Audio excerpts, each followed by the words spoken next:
Boa tarde, hoje eu vou apresentar um pouco sobre o Selenium e também falar um breve resumo sobre o JMeter, que são ferramentas de teste em aplicações, principalmente web. Primeiro eu vou trazer um pouco falar sobre o Selenium. O Selenium ele é uma ferramenta de teste, automatizar testes, onde é possível ele simular cliques em botões, digitar em campos, preencher formulários, logar, cadastrar produto, tudo isso de forma automatizada em um navegador, seja o Firefox, o Edge, o Google, onde tudo isso é automatizado para questões de teste, para, no caso, simular vários usuários, vários logins, ficar testando alguma funcionalidade que precisa de testes constantes. Então, a principal funcionalidade que a gente pode falar sobre o Selenium é essa. O Selenium, ele utiliza os drivers do navegador, por exemplo, do Google, o Chrome Drive, que ele permite que controle o navegador. Ou seja, ele envia comandos, ele verifica os resultados, e isso tudo facilita validar os fluxos e os fluxos completos, como login, cadastro, edição, exclusão, que a gente vai até mostrar depois no script dele fazendo isso, dele fazendo teste de login, fazendo teste de cadastro. Ou seja, em resumo, o Selenium ele testa o comportamento e a funcionalidade do que aquele sistema deve fazer. E aí eu vou dar uma breve explicação sobre o JMeter, que ele é uma ferramenta de teste de desempenho, ou seja, ele já tem uma diferença de questão com no caso do Selenium. Porque o JMeter, ele já quer testar ali o tempo de resposta de um site, a capacidade do servidor, a estabilidade quando vem muitos usuários ao mesmo tempo, a quantidade de requisições por segundo. Então, o que ele quer testar? Ele quer testar mais o teste de desempenho. Então, o objetivo dele não é ver a interface funcionando. Ele quer ver, basicamente, mais o back-end, ver o que funciona por trás daquele sistema. Então, a gente tem agora que vocês entenderam o que é a diferença, o que cada um faz, a gente tem umas diferençazinhas, onde a gente pode notar que o tipo de teste do Selenium ele já é mais funcional. E o do JMeter já é um desempenho de carga, então ele mexe no desempenho. O Selenium abre o navegador, o JMeter não abre o navegador. Aí o Selenium testa interface, o JMeter não. O Selenium ele simula muito, ele simula os usuários simultâneos. Não, ele não faz isso, quem faz isso é o JMeter. Ou seja, e o uso principal do Selenium é validar comportamento. Já o do JMeter é medir performance. Então, os dois é como se um testasse o front-end e o outro testasse o back-end. Então, cada um foca numa parte mais, entendeu? E aí, o que a gente pode usar agora, voltando aqui um pouco para o Selenium, que eu já até tinha falado, a gente tem um teste de login, a gente pode fazer formulário, a gente pode verificar botão, a gente pode fazer um fluxo completo, desde o login até o logout. A gente pode simular um comportamento humano para testar com determinada situação. Às vezes nem precisa precisar de um usuário final para você testar. Você pode utilizar o Selenium. E o Selenium ele tem algumas limitações, que ele não suporta simular muitos usuários ao mesmo tempo. Ou seja, se eu não consigo colocar 20 pessoas tentando logar ao mesmo tempo no Selenium. Então, isso é um problema dele. A gente vai conseguir fazer isso mais com o JMeter. E nem no caso, nem vamos simular o front-end, porque o JMeter ele simula mais o back-end, né? Os testes eles são lentos, tem que abrir o navegador, não é algo rápido. E além disso, consome CPU, memória, que se eu for fazer várias instâncias, pode deixar o seu computador bem pesado. E outro, ele não testa o desempenho do servidor, ele depende de interface gráfica, ou seja, isso são umas limitações. E aí a gente tem mais uma ferramenta que é semelhante ao Selenium, que é o Cypress, que no caso ele é mais fácil de utilizar do que o Selenium, porque o Selenium a gente precisa usar um script, a gente precisa lançar os comandos via fazer o script, né, o código, e lançar os comandos via prompt. Já com o Cypress, ele é uma ferramenta moderna de teste, ele é um pouco mais avançado. Ele faz tanto testes automatizados do front-end, que é a mesma coisa do Selenium, mas ele é mais simples e mais rápido. Por quê? O Cypress ele já roda dentro do navegador, ou seja, ele já tem acesso total ao elementos da página, a rede, as requisições HTTP, o console, o eventos do navegador. Então ele já tem todos esses atributos que o Selenium não tem, ou seja, isso deixa bem mais fácil, mais intuitivo e tem informações bem mais rápidas e mais precisas do que o Selenium. E agora a gente vai passar para o computador para poder demonstrar a gente utilizando o Selenium, usando um scriptzinho para automatizar algumas tarefinhas que a gente poderia fazer. Ó, agora a gente vai fazer aqui a demonstração. Eu fiz dois testes aqui, um de cruz e um de login. E meu aplicativo, deixa eu só tirar isso daqui. Já está rodando aqui, deixa eu só rodar ele aqui mais uma vez, na porta 80. Tá rodando aqui, como se fosse já um aplicativo pronto. Vou abrir ele aqui, para vocês verem como é que ele é. Tá aqui, ó, sistema de login. Posso usar aqui a senha, um e-mail, aqui a senha para testar. Vamos entrar aqui, ó, já tem os produtos cadastrados, é um gerenciador de produtos. Deixa eu sair aqui, fechar aqui. Agora a gente vai testar esse sistema, vamos testar utilizando o Selenium. Vamos aqui abrir outro terminal, e aí a gente vai entrar na parte de teste onde estão os arquivos em Python que a gente fez do Selenium.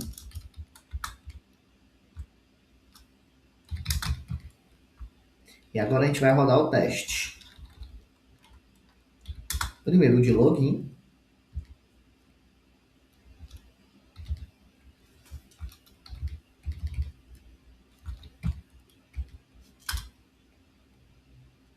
Ele vai abrir a página do navegador, vai testar o login. Vai botar um login errado. Deu errado, vai fechar o navegador. Fechou o navegador. Isso tudo automático, eu não estou fazendo nada. É tudo o Selenium que está fazendo os comandos. Agora ele vai tentar com o e-mail e senha corretos para ver se ele automatiza. Pronto, automatizou, entrou automaticamente. Agora ele vai fechar o navegador. Fez 2 tipos de teste. E agora a gente vai fazer o outro teste. Agora nós vamos fazer, além de logar, a gente ainda vai cadastrar um produto e excluir esse produto. Isso tudo é automatizado pelo Selenium.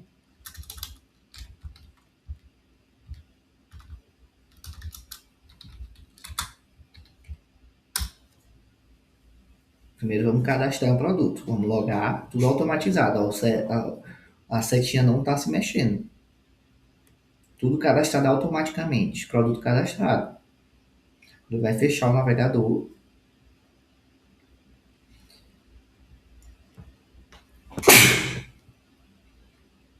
E agora vai editar um produto. Entrou.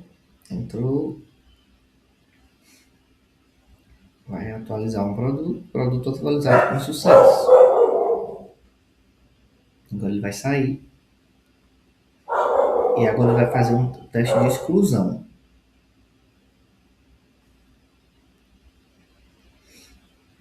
Faz o login. E excluir um produto. E agora vai fechar o navegador.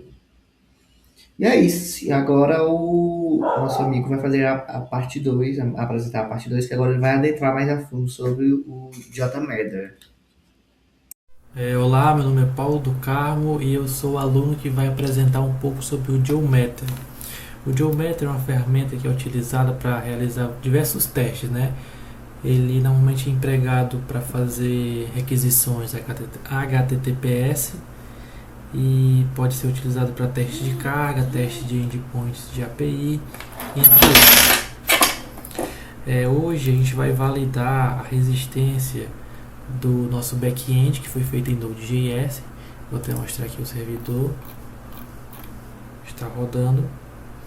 Nós vamos inicialmente fazer um teste com 50 pessoas e tentar listar os produtos aqui do nosso site. Então já estamos aqui com a parte de Geometer. Aqui temos o nosso plano de teste. Aqui é onde é configurado todo o nosso plano de teste. Primeiramente, nós temos aqui o plano de teste, o nome, no caso aqui, plano de teste. Nós temos também a configuração do grupo de usuários, né, que seria os usuários virtuais. E aqui temos o nome, comentários, aqui são o número de usuários. Aqui é o tempo de inicialização, né, em segundos de cada usuário. E aqui são o contador de interação, né. Vou explicar um pouco mais sobre isso. Número de threads significa que nós estamos simulando aqui 50 usuários virtuais. Desse segundo campo aqui nós temos que esses usuários eles não entram todos de uma vez, né? Então temos a cada 10 segundos, a cada segundos, né? No caso aqui são 10, ele vai entrando gradualmente, né? Ao longo desses 10 segundos, para simular um tráfego mais natural. Aqui é o contador de interação. Cada um desses usuários ele vai recarregar a página 10 vezes. Aqui na parte das configurações HTTP, nós temos as configurações, né, de onde se encontra o meu servidor, no caso aqui é localhost, né, é só um teste. Nós também temos aqui as configurações da porta, o path, o caminho e o tipo de requisição, né? Agora nós vamos executar a árvore de resultados. Vou clicar aqui no botão Start. Nós podemos ver todos os requests que foram feitos. Você percebe que ele vai crescendo a cada momento porque ele ainda está fazendo. Terminou já. E nós temos aqui os resultados. A gente pode dar uma olhadinha aqui no Summary Report, que nós conseguimos ver os resultados de melhor forma.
Então, aqui nós temos várias tabelas onde a gente pode fazer uma análise desses dados. Uma das tabelas mais importantes seria aqui, deixa eu dar uma olhada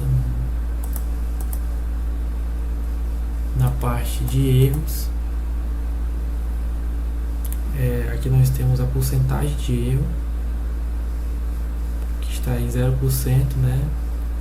Que seria um cenário ideal, né? Na verdade, esse é um cenário ideal, onde nós temos 0% de erro. Se nós tivéssemos qualquer número acima de 0, isso representaria um problema para a gente. Outra tabela a se destacar é a tabela de amostragem. É uma tabela que ela mostra o tempo médio de cada caso. No caso, como nós estamos rodando localmente, esse número não é muito grande.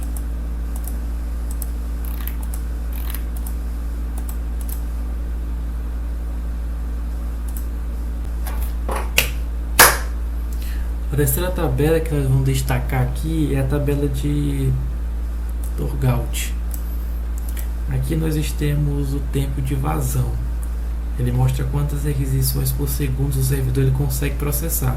Quanto maior esse número, mais potente é o nosso back-end. Então nós temos aqui o nosso teste, configuração de teste, e nós podemos ter várias visualizações, além dessas que foram mostradas. Nós podemos ter, vamos ver aqui, vários Linster, né? Tem um Summary Report que a gente estava vendo, tem o View Results Tree que a gente também estava vendo, também podemos ter esse, onde nós, similar ao que a gente vimos, só que com algumas outras linhas e algumas outras configurações. Então a conclusão que nós temos é que o nosso back-end simples em Node.js, ele passou no nosso teste. Ele suportou até 50 usuários de forma simultânea, sem gerar grandes erros, né? E com um tempo de resposta aceitável, vamos dizer assim.